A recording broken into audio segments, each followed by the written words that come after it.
Hello and welcome to the Churros y Tácticas Podcast on a Tuesday. I'm your host, Kiyan Sobhani, joined by Diego Lorijn. We usually record Monday. That's why I got confused. I thought it was Monday, but it's not. It's Tuesday. And I'm doing the intro because we have a rule that whoever is leading La Liga, despite whatever happened, does the intro. And as much as Diego has so many reasons to do the intro, they got a 17-year-old kid breaking history, scoring within like 34 seconds of coming on. It was a really great story. It was beautiful seeing his family so emotional during the game, after the game. Really nice sight. La Masia continues to produce. And all of those payments went through also on the weekend because Real Madrid dropped points to Sevilla in some inexplicable fashion where everyone is trying to talk about the referee. Some people, like Carlo Ancelotti, don't want to get fined, so they are sarcastically saying the referee was perfect. And so it was a great weekend for Barca, but Real Madrid are still at top of the table for the last time all season before Barcelona win Clasico on Saturday and leapfrog them for good without ever looking back, with Barca getting so many of their players back before the Clasico as well. So, Diego Lorijn, congratulations. This is my last time doing the intro, and I just wanted to just wish you good luck for all your intros for the rest of the season. How you doing, buddy? Welcome. I'm all right, man. I was hoping to get a little bit more of an energized and upbeat Kiyan here, as I'm a little bit under the weather myself. But I guess it's two people that are a little bit somber on this Tuesday afternoon, but it was definitely in terms of sporting reasons, it was a good weekend for Barca, picking up a narrow victory against the always tough Basque side. Meanwhile, the reacquaintance between Sevilla, or I should say Ramos, and Real Madrid went near perfect. I mean, you guys did walk away with a point, which I suppose you could argue a point in the Sánchez Pizjuán is shouldn't necessarily be deemed a bad result, but given the disallowed goals, correctly so. I don't know what the beef is. I heard your you sent me an audio. Can you still hear me? I can. Yeah. I heard your audios talking about corruption. Now you're talking about payments coming through. I guess this is something that it was not an audio. It was just a text message. Oh, very well. It's something that I'll have to live with and put up with whenever a referee does his job correctly. I'm eager to find out exactly where the controversies lie, because the two disallowed goals were correctly disallowed. So yeah, man. Lay it down on me. Where has Negreira had some strange influence? Now, it's all over the news, national news. Real Madrid get points stripped away from them. All the Real Madrid TV channels are hard at work trying to once again pressure the referees and making them understand that there is just one team, state-owned team here that needs to get nothing but good press and favorable calls going their way. And referees aren't allowed to do their jobs anymore, I suppose. But again, lay it down on me, my friend. Where's the controversy? You're the only one who's allowed to criticize referees and agendas and corruption. We're not allowed to do that. Only you are. The context was, by the way, I don't know if I'm allowed to share this, but I guess I will. We can edit it out later. But you had food poisoning this weekend. And so yeah, no, you don't need to edit that. We don't need to go into details. It's not too private. So you had food poisoning this weekend, and I wish you the best. That's why we didn't record yesterday. And I said, food poisoning sucks. I also got food poisoning this weekend from all the corruption, and I was feeling sick as well. So I can sympathize with that. Wait, can we start somewhere else? Sure. This is it's great that the heat is early. I wanted to ask you a question because I posted a clip on Instagram. We were talking about like the go to the World Cup, the go to the Champions League, the go to the La Liga, and you responded with a shake my head emoji. I felt it was very passive aggressive. What was it that you disagreed with in that clip? Just how you cling on to this go-to. It's so hard for you to put Messi over Cristiano. That wasn't the discussion. All I What? said was I just put out the GOAT in each competition. That's all I did. I never said who was better. What part did you disagree with specifically? No, well, it just reminded me of this like flawed debate that It we just had. triggered trauma. That's it No, a from flawed past debate. debates. But No, what was the part that you disagreed with? just your take in general. How like I mean, you in general. Again, generally speaking, you force yourself to put Cristiano over a Messi in the GOAT debate, and for No, me, that's I never said that. I think it's subjective. I don't think one is far above the other. And I've said many times if Messi is your GOAT, that's a perfectly reasonable take. But all I said in that clip was, and I outlined reasons why, was Pelé is the World Cup GOAT, Messi is La Liga GOAT, and Cristiano was the Champions League GOAT. Is there something that you disagreed with in that like 20-second sentence? I love it. We already know the answer. You just don't want to say it publicly because you just can't. There's just something inside you that's like, no, I must not praise other players apart from the one I worship. I must not. that's silly. How Okay. often have I praised Cristiano? Plenty. Once, Just when you last went to week. Juventus, that's it. Just last week. That was a praisable Oh, you mean a the part where situation. I talked about his goals and you said, mm-hmm, that was it. Oh, man. Well, all I want to know is where was Alcantara when Barca were trailing, where Barca needed a goal. They had to be saved by a 17-year-old kid. Alcantara nowhere to be seen. All right, so what do you want to talk about? Oh, you wanted to Will you ask? leave Mm, our Filipino audience in peace as well as Alcantara, please? apologize. Okay, you want me to address it? I guess it's well, I mean, you have all the statistics in front of you. You say that okay, there's no doubt that he's the top goal scorer of the competition. Uh, for me, though, as a whole, I think Messi has had more influence on the Barca in particular. Even though you go through like this, how long was it? This drought where Barca was getting knocked out of the European competition, uh, and you blame that, you put that solely on Messi. I think for all the times that he has been triumphant in that competition, um, he has had more of a impact on the game as a whole.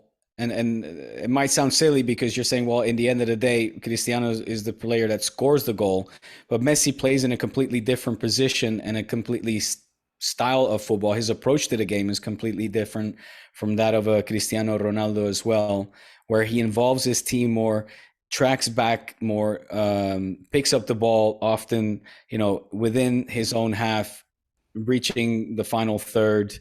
Um, and that's, for me, it's kind of like that. Those are not tangible, let's say, statistics that you can put on the paper, but certainly the eye test would say that Messi. And again, my pickle is more like the reason why I send you the shake my head emoji is because uh, it's I know that overall you put Cristiano over Messi, and I'm like, what Messi has done as a player, or is doing even as a player. I mean, he touches down in Miami and wins them the first trophy in their entire history in no time.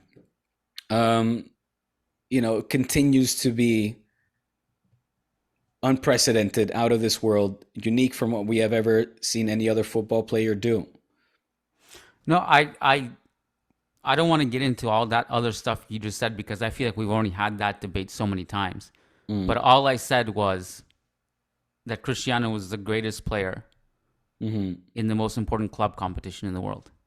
mm-hmm, And if you mm-hmm, want to get into all this stuff that Messi is better at this in this league and in this international level, I won't dispute it. My only point was that in the Champions League, he is irrefutably the greatest player that has ever played that competition. The numbers mm-hmm, back it up. The trophies back it up. That's all.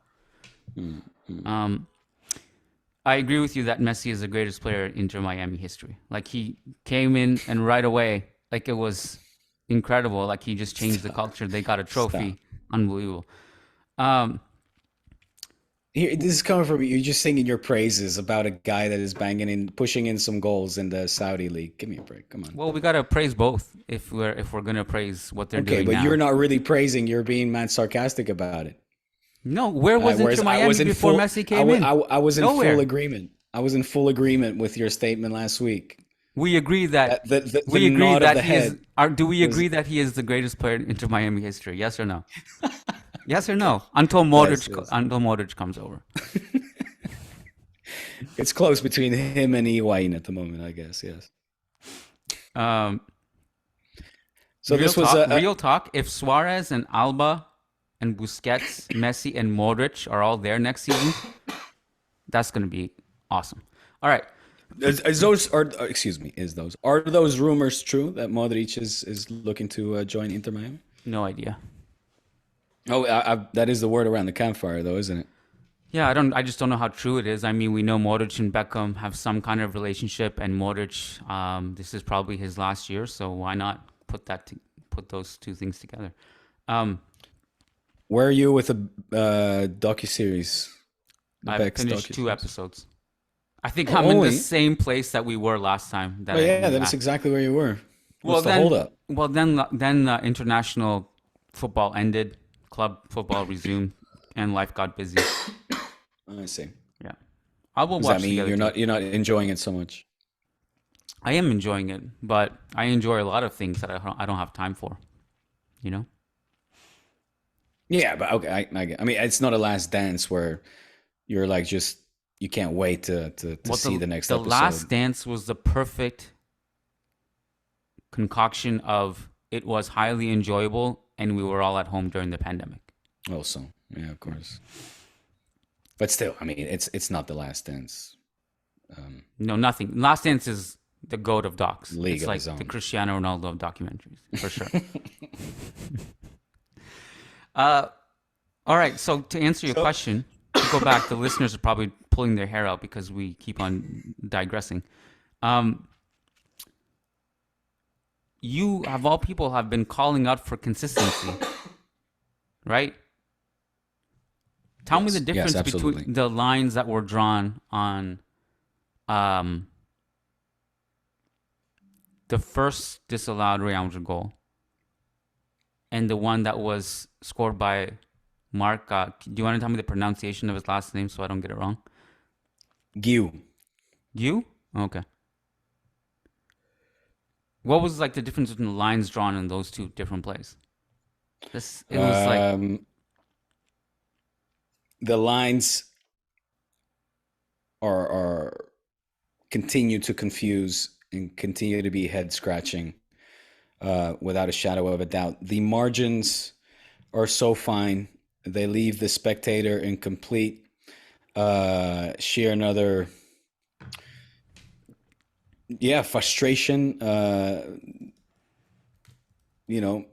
denial perhaps is another adjective I could throw there, but certainly clarity and precision is two areas where La Liga need to improve on massively. Now, I don't have the lines, graved into my head in this moment where your first goal was disallowed, correct? Because the second one was the Rudiger foul. First two were disallowed, yeah. But the second was disallowed because of the Rudiger foul. But it wasn't a foul. Like, it wasn't called as a foul. That's the head scratching thing. He blew the whistle because of an injury. So Rudiger makes a challenge on Campos. The referee looks at Ocampos and says, "Get up, no foul," and walks away. All of a sudden, Real Madrid are on a counterattack breakaway, and the referee blows a whistle. And then it's like, and it wasn't called a foul because it was a drop ball after that. And it was not a head injury. There was no reason to stop the play. And so that was the head scratching part. Very strange. The other one, there was two more big ones. I mean, there was actually a couple more things for both teams. And I just to be fair, and I said this on the Managing Madrid podcast as well. I'm very, very thankful that Bellingham did not get a red card for that stomp on Rakitic. Because if he did, he's not playing Clasico. So I was like, whew. But then there was also the Vinicius penalty where Jesus Navas comes in behind him and just takes him out. And it's like, what? Like no reaction, no review, nothing. Where now the referee is we have image or audio and video footage of him actually admitting to Vinicius that he was wrong. Okay, I didn't know that, but still. So okay, Madrid got hard done by in this game. It's quite funny, Kiyan. I don't think we shared it with our audience, but I've been called back to Barca Studios for these next 2 weeks to commentate the games that we have played in La Liga so far. And it's kind of serving as a reminder as well, just the terrible officiating that we have seen, obviously in my case, in the case of Barca, hinder certain clear moments that are, clear as day. Penalty calls that on another match day, you see them given to other teams. And on those occasions for Barca, they're not being called. The Lamine Yamal, tackles in the box, the shoves inside the box that are penalties on other days. Robert Lewandowski getting manhandled, literally rugby tackled by his neck. An illegal tackle in rugby. I actually mentioned that in the broadcast. I'm like, this is an illegal tackle even in rugby. Not being called, not being awarded a penalty, and I could go on. I'm 5 match days deep in so far, and every match day, and I'm kind of, I guess, taking a page out of Real Madrid TV's book in a sense that I want to be overtly biased. Well, that and also calling out bullshit where I see it. And there are so many instances that we haven't even discussed on this podcast that reviewing it a second time are just so blatant. Fouls, yellow cards being shown or not being shown, that it's demoralizing. And we talked about being disconnected from the game last week. The more I see, the passing of the match days, and the more I see these inconsistencies and just straight up blatant miscalls, mistakes, call them what you want, but these things occur, I feel like more than ever, like more than any other season.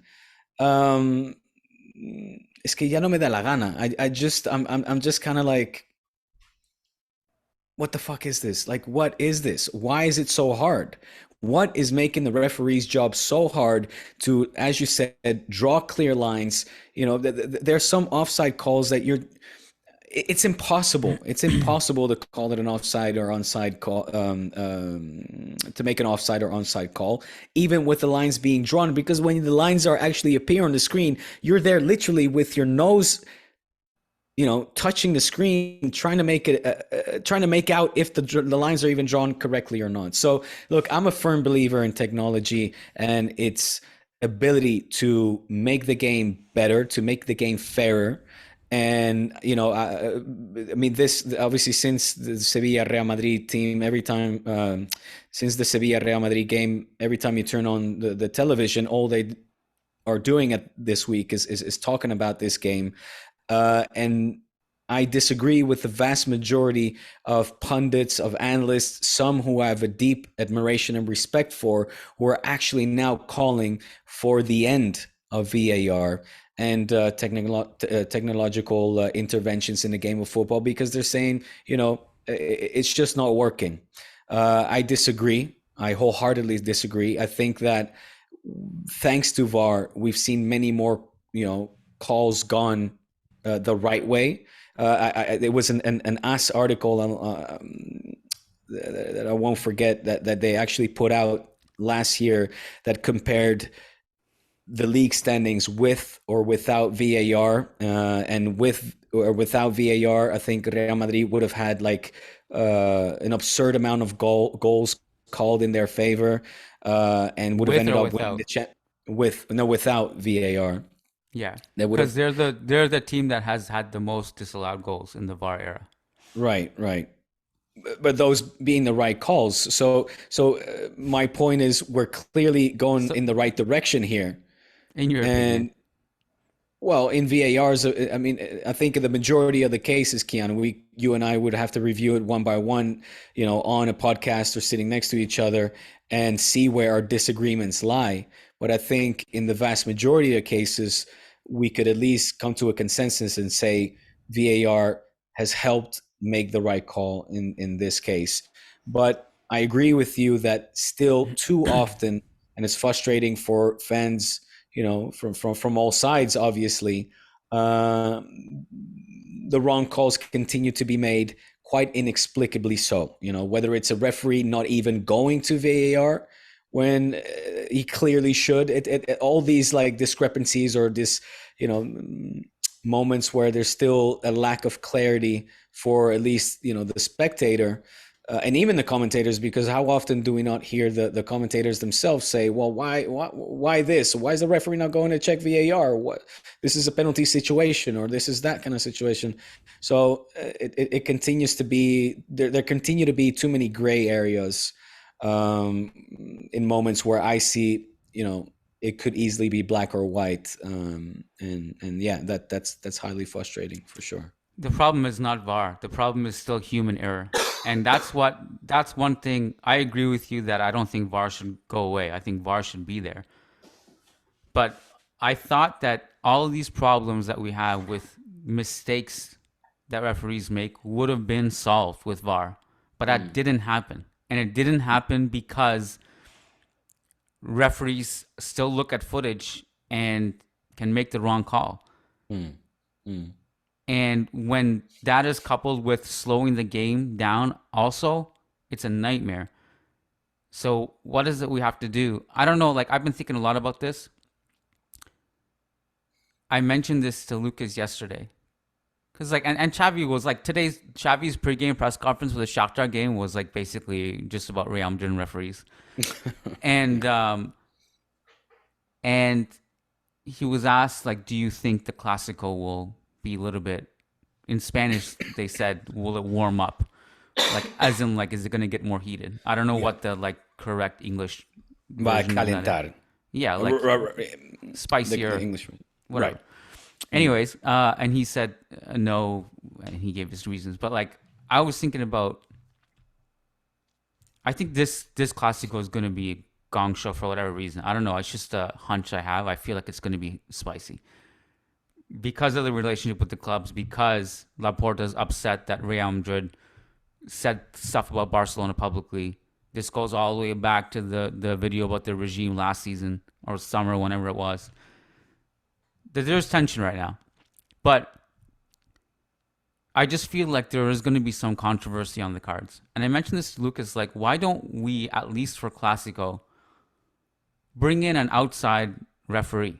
Like, why not bring in like a Mark Oliver, like for example, for the two Clásicos this season, like, and then I thought about it more. I was like, I'm so fed up with all this nonsense that why don't we just like, this is an impossible idea, so take it with a grain of salt. But what if we just had like the entire season, every game, it was just like a referee from a different country, so that we could at least like Champions League, basically. Yeah, basically.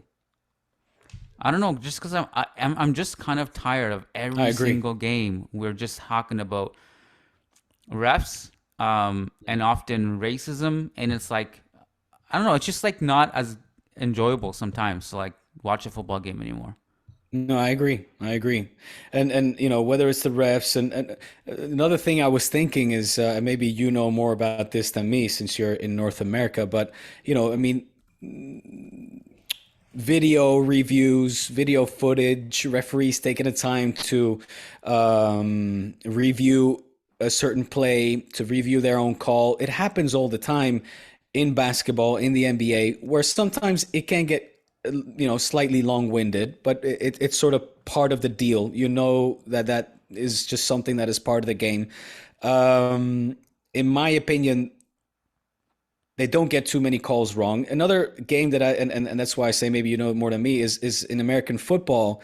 it's been part of the package since forever, right? I mean, is there much controversy surrounding like NFL games where the I don't watch it, but in the right? NBA they do radio reviews, and it's never Yeah, controversial. I right. mean, it not never is not the right word. Not There are never, some no. times, like yeah, for There's sure. sometimes where you hear the home crowd with the bad call, you see it on the screens, and they go woo. Well, You yeah, they know, boo everything, everybody, no matter what. right? But sometimes it might be more blatant than others. But Like there was a LeBron sequence last year. I forget what it was exactly, but that one was really, really crazy, and everyone was like, "How could you get that wrong?" I don't even remember what the play was now. But yeah, it's not as controversial in like NBA, which is the only other sport that I watch. yeah, yeah, yeah. So I don't know, man. I look. I think it's a work in progress. I want to think that with each season there will be improvement. Maybe that's idealistic and unrealistic because it certainly feels that this season we've taken a step or two backwards. But again, I'm gonna stick to my guns and say we need VAR. Let VAR stay. If anything, what La Liga should be incorporating is the ojo del halcón, right? The eagle's eye, to also allow for goal line technology to be in place, which the price of it is like symbolic, basically. But Tebas is still refusing after several years to not implement that, even though it is proven on the World Cup stage, for example, to be very effective. You look confused. Do you know what I'm referring to? No, The goal I line know about it. Yeah, technology. yeah. Oh, okay. So like things of that nature, I think can only, referees, as you said, they're human, and their interpretation will probably sometimes, if not in some cases, more often than not, depend on their own interpretation of a play. Even though they, of course, have compañeros, they have colleagues on the other end of the line, given their input as well. Release that stuff. Let's hear it. We heard it in the Premier League a couple of weeks ago. Massive controversy in that Liverpool. What was it? Liverpool game against? I forget. Forget who it was. It was maybe Liverpool. Arsenal. It was a big Oh, game. the Tottenham game. Tottenham, where the wrong call was clearly made, but they were at least unapologetic about it, and then said, "Look, this is what was being said. The call came in late. The referee's colleagues were actually saying, hey, the goal should have stood. It wasn't offside." But the game had already continued on, and it was too late to, I guess, stop the game and track back time, and they had to run with it. But be transparent. It's all this lack of transparency as well, this secretism, if that's a word, that just adds to the frustration and creates more mystery and feeds into certain conspiracy theories. Speaking of lack of transparency and goal line technology, I was gonna admit everything that I had when I had the stomach flu. I was gonna list. I wasn't even gonna go there. I was gonna go somewhere else. I don't know if I'm you just saw kidding. I'm that just kidding. Javier Tebas's salary raise report today. Did you see that? What was that about? Yes. How did La Liga teams vote for that, and only two teams? And So this guess is all which according ones? to El Español. Every team in the first and second division, except for two, Real Madrid and the other one unknown, voted for a €2 million salary raise for La Liga president Javier Tebas. And the only reason I can think of they did that is probably because he promised them something in return or whatever. You think about the state of so many teams financially in La Liga right now. You think about the fact that this is crazy. I only know about this because I read about it in a Managing Madrid article today. This puts him on par with Xavi's salary, or more. I think it's more. It's more than Xavi's salary. It's way more than Infantino and Ceferin, who are like the FIFA execs. And it's also like somehow prioritized over goal line technology, which La Liga still hasn't gotten because it's quote unquote too expensive? Too expensive. What is happening? It's absurd. It's absurd. And may I add to that very, reasonable and valid list that you just put out? What exactly has Javier Tebas done to deserve this very hefty, healthy raise in his salary? Just talk shit. It's usually right. Is it like based on Just merits, objectives? Here's what, objectively speaking, what he's done is he has enforced a strict salary cap so that teams don't go financially bust. He's introduced some cool tech stuff with regards to cameras. He has, I believe La Liga's revenue as a whole has gone up. TV rights have gone up, but it's also like just conflicts with a lot of the other stuff he's done, like the CVC deal, which is really bad for the long-term vision of La Liga. And I just don't think this is even close to something that should be prioritized. Not even close. Like the list of things, I would, like, if I had to make a big list of things that should be prioritized, I'd even include like a salary raise for me and you on the Churros y Tácticas ahead of that. Hear, hear. At least we bring some entertainment value. Like you have your whole shtick with like pretending that Barca's like not corrupt and like there's no conspiracy against Real Madrid. That's like entertaining, It's like it's funny, God, ay Dios, lo que tengo que soportar. Well, okay. Well, let's talk about some football stuff because. What did you? Okay, go. I was just gonna ask, like, what your thoughts were about Marc Guiu. That whole thing, like, must have been cool as a Kool-Aid watching that. It was cool as a Kool-Aid watching that, indeed. Yeah, and what was fun, of course, is or particularly nice was to see that Marc Guiu came in for Fermin Lopez, who had a very good preseason and continues to get minutes as well in for the first team here throughout this early phase of the regular season, of the domestic season.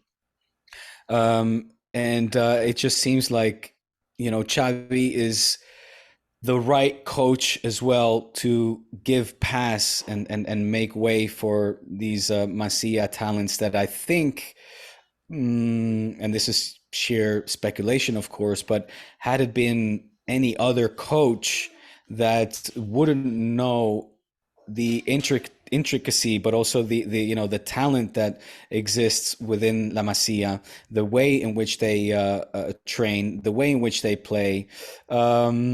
These players wouldn't have necessarily enjoyed so many minutes in the Spanish top flight under a coach that again wouldn't either value younger players as much or just simply not know and not care. And I'm referring to maybe like an Ernesto Valverde.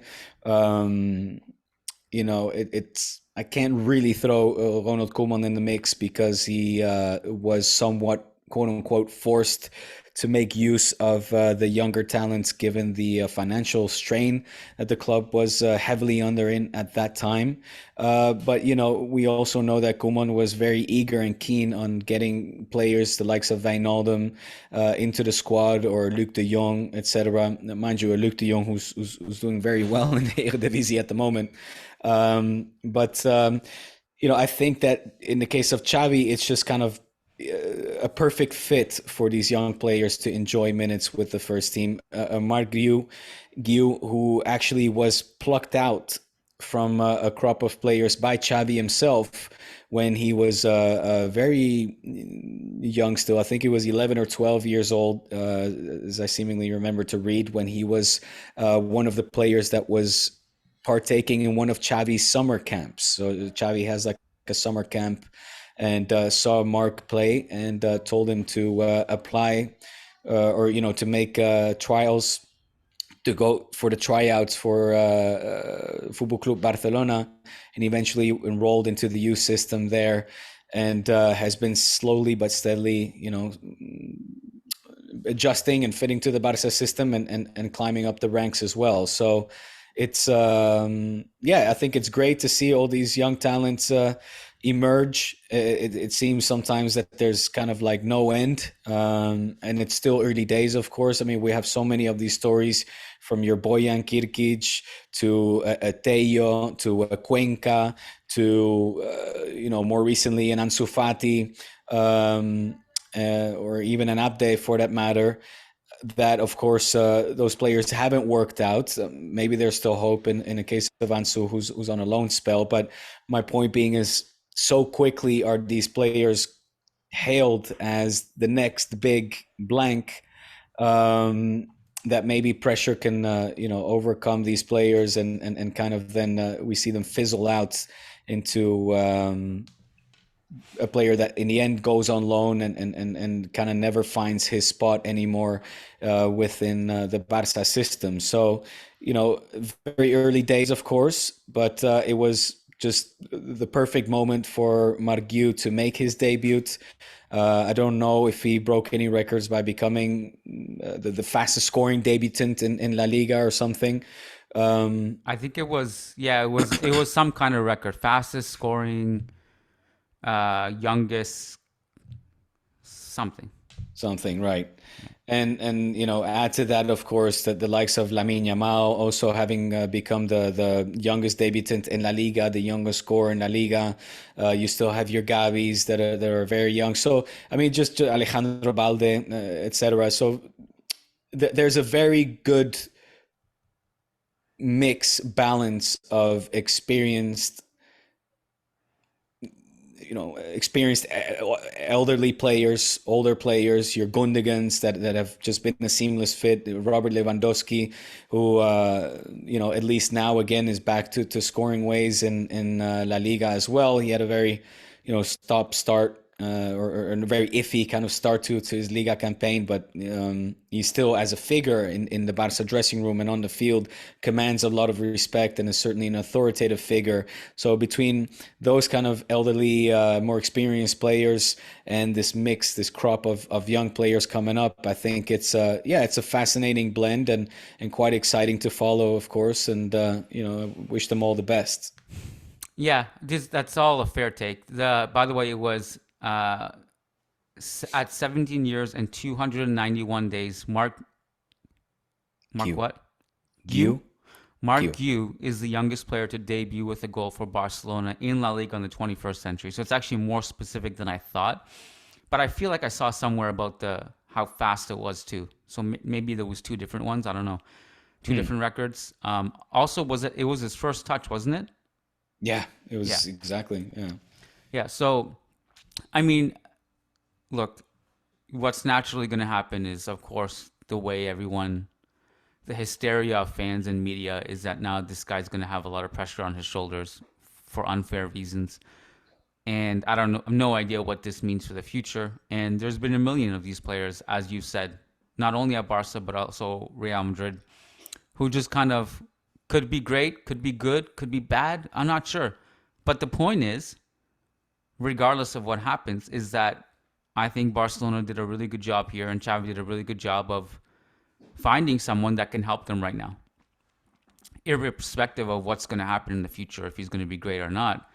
I think it should be commended that, you're pulling deep into your resource pool to find someone who can help you right now. Yeah. So that's admirable. And mind you, can I just add to that, Kiyan?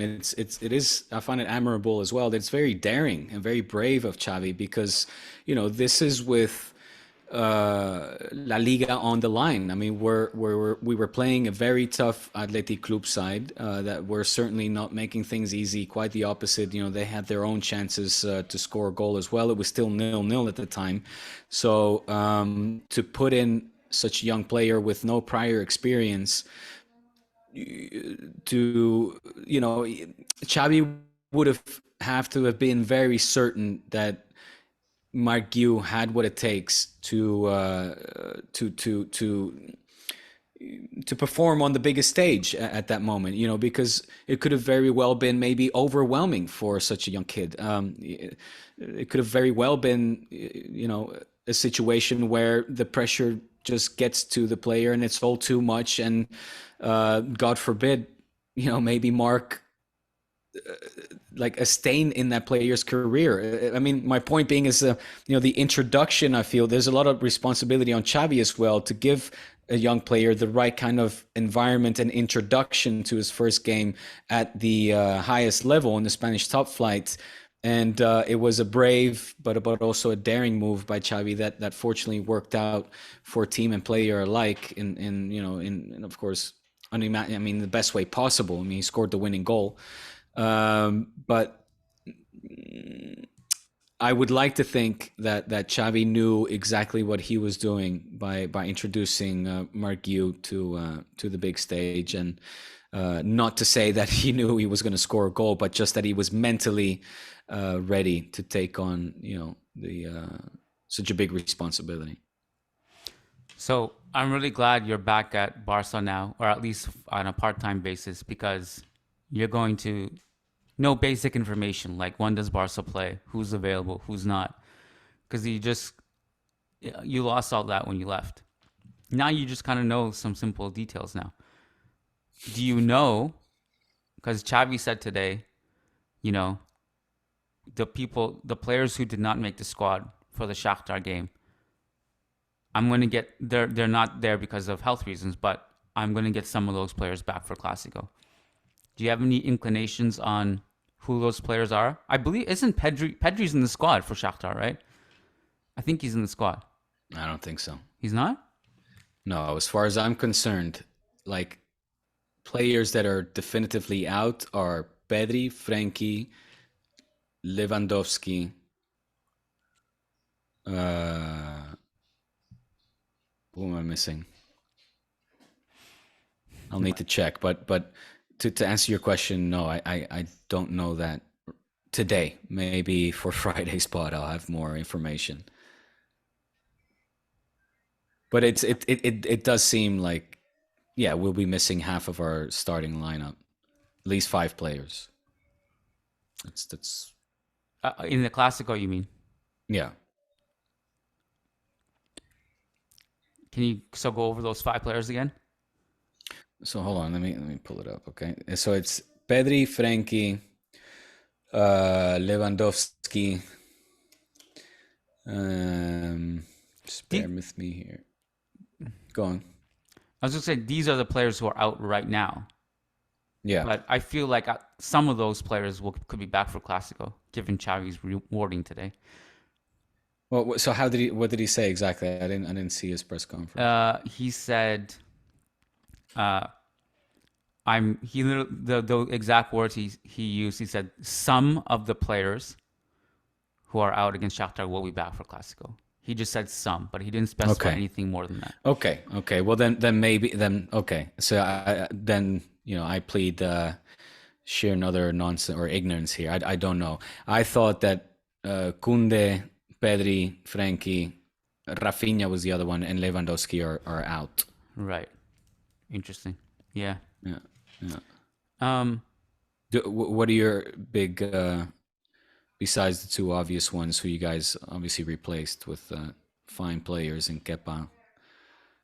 And so besides Militao and Courtois, Camavinga left training the last training, but I don't think it's too serious. But I don't know if he's going to play against Shakhtar. They may just sit him out just in case. I don't think it's that serious. Who else? We're playing Shakhtar. Where are you guys playing? Did I say Shakhtar? Yes. I meant Braga. Oh yeah, Braga. Yeah. That'll be a good game. I think that's it. Okay. Yeah, I think that's it. Knock on wood. We have a game to play today. We're playing in a couple hours. And who who knows? Like, this thing, we could have more updates by the end of the week for both teams. I'm not sure. My guess is, did you say Sergio Roberto too? He's one of the ones, right? He's also, yeah. Yeah. My guess is that Lewandowski and Rafinha will be back. That's just a hunch. Yeah, just like those two will probably be the ones. Because those were the two that were a little bit more closer to return, I think. Whereas Pedri, Koundé, and I'm not sure about Frankie. They seem to be a little bit more long-term. But Pedri's like my assumption is like everyone will be back by mid-November. But for the sake of the Clasico, when Xavi says some, I'm going to guess it's Rafinha and Lewandowski, which I'm not even sure for. It's interesting you said that. Yeah. If you're Barca, do you even want Rafinha to start this game? Or are you more trustworthy in Ferran and Yamal? I mean, I'm really liking Joao and I'm really liking Lamine Yamal. So I'm having Felix and Lamine Yamal in my starting lineup. Yeah. Kind of always at this point. Yeah. And Ferran should take the last spot because he's playing well too. He is playing well. But Rafinha is Rafinha, man. And he, I don't want to take anything away from him or his importance neither. He's still a player that always produces when he's on the pitch. Can score goals outside the box. You can break in between lines, pull defenders with him. But based on his lack of match rhythm, probably doesn't make sense for him to start over Yamal, for example, or Joao. Yeah. But we'll see. Maybe it will be a front three with Ferran, Joao, and Lamine Yamal. Before we wrap it up, can I just give you a quick analysis of Girona? Please. Can I just say one thing? Yeah. And then you can go on your rant. I cannot believe the merit. I mean, the achievement for Girona to continue to punch above their weight and be up there with the likes of Madrid and Barca, in particular after an Oriol Romeo, who we knew or know was so fundamental to Michel's system, was plucked away and returned home to Barca, that they are still able to again continue to produce results is beyond my understanding. Really, it's unbelievable. It's really impressive. They've right now tied on points with Real Madrid, top of the table. They've scored the most goals in La Liga, more than Barca, more than Real Madrid. Oh my God. And mind you, they're overperforming their XG and expected goals against. But the question is like, can they sustain? I think it's clear to me that just by watching them, by the end of the season, I think it's reasonable for them to be a top 5 team. And like, what was the game I watched on the weekend? Almeria. They were dominating and they went down 2 goals in the first half at home. And even watching it, I was like, at no point did I feel like it was threatening to them because they were clearly the better team. They were generating a bunch of chances and they just blew them away 5-2. And I think naturally what happens to these teams over the course of a season if they cool off, it's not necessarily because of a lack of quality and talent in their starting 11. It has a lot to do with the lack of depth and how much they can sustain going through a long course of a grueling season, whereas teams like Real, Barca, Atletico will just have a little bit more depth. But I don't think these guys are going away just by watching them. I think they're pretty good. So, again, I don't know. I'm not saying they're top 2 good, top 3 good, but I think they're top 5 good, legitimately. That would be incredible. I mean, that for them to achieve top 5, it would go down as the most historic feat that club has ever achieved. It's Well, I don't know about that. Well, besides from promotion, maybe. No, absolutely. Dude, I mean, well, I'm thinking about like teams like Elche in past years and or not Elche, Eibar. Eibar, you mean? Yes. Savio. Eibar never finished top 5 though. But they make it to Europa? Did they make it to Europa League? Oh, I think you're right. Or I maybe think they did. just missed out. I can't remember. But either way, it was so impressive what they did because of the size of their. Yeah. But they're also playing really good football, and that maybe is something that separates them from an Eibar that was more conservative in their approach, with given their resources and everything, all respects. But Girona actually play good football, attractive football, and they play de tú a tú, as they so beautifully say here in Spain. Specifically, between Dovbyk and Alex Garcia and Savio, those three in particular have looked really good. And Miguel is a solid left back too. They have clear talent. And of course, I wonder, because I was talking to my dad about this, and he was like, it's so impressive what they're doing. And we were talking about like, if they were actually allowed, I don't even know if this is a good or bad thing, but because they're obviously a city football club group, city group team. Well, not officially. They're not owned by a city football group. They're not? They're not a city football group owned team. No. What's the affiliation then? I think the affiliation more kind of like has to do with like Pep's. I think it all stems from Pep's brother, who's Pep Guardiola's agent, and he also has ties. Their city football group has a 47% stake in Girona. Let me see. They're a part owner. But they are not. They do not appear on a city football group website as one of their clubs. I'm pulling it up. They don't own it 100%, but they are part owners. Okay. Yeah. And sorry, they do. They're right here. That's interesting because it was always my impression. So they do appear on a cityfootballgroup.com website, but it was my impression that all of the teams that are owned or part owned by a city football group all sort of adopt the same, more or less uniform colors. The kind of light, the baby blue colors with.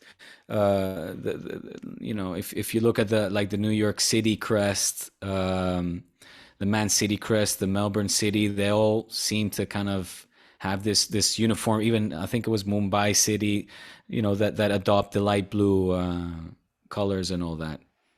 Obviously, with Girona, it's not the case. But anyway, I'm wrong. So ignore everything I said. Well, we were just talking like if La Liga ever loosened their salary cap rules and the Qataris could go in and turn Girona into something. They already have a few Manchester City players on loan there.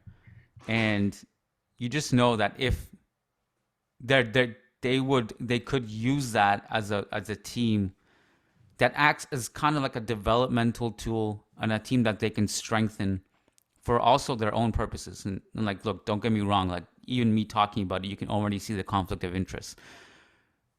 Also, there was a report recently. Who were City negotiating with? Didn't they ask if Barca could send Eric Garcia to Girona? Remember that? And that was there, yeah. Yeah, and that was a whole controversial thing of like, anyways. So there's like all that stuff, all that background noise that would go into a discussion like this that would make it problematic. But if they were allowed to spend this, I feel like this is a team that would rise. Yeah. In a significant fashion in La Liga. Similar to like what Newcastle has done in the Premier League. Although Newcastle is a much bigger club than Girona, like historically speaking. Or Manchester City for that matter. I mean, sure. But yeah, you're right. So I'm shocked. Like I knew about the link, the ties obviously between the two. I never thought it was officially part of the City Football Group. I'm just going over the the teams that they do own and their crests, and you can see that the vast majority indeed have adopted and adjusted their their teams logos and crests to kind of fit the colors schemes, the call it the brand identity of City Football Group. But Girona sticks out there like a sore thumb because it's super red, obviously. But yeah, I could be wrong, and this is completely ignorant comment. I have no idea if this is true or not, but could be also have to do with the fact that City are 100% owned by that group. Whereas in Girona, they have a 47% stake. So maybe that could be part of the reason. I don't know. That makes sense. Yeah. Bro, I got to upload this and do some stuff before Real Madrid take the field against Braga. Yeah. Our next podcast will be on Friday, which will be a banger because it's the day before Clasico. So I'm sure we'll talk about Clasico stuff, and you can submit questions to that podcast if you're a patron over on patreon.com/churros y tácticas. Go there, ask your question. There is no question off the table for Diego now. We will take as spicy of a question you ask us. Anything you want, controversial, do it. If it gets us talking and arguing and fighting, you can do that. Because Diego and I will still boomerang back to being friends after, so it's all good. But if you want access to it and also ask the question, and we would love to have you there because it's a nice big churro family. Patreon.com/churros y tácticas. Diego. Agreed. And don't forget to follow us on social medias.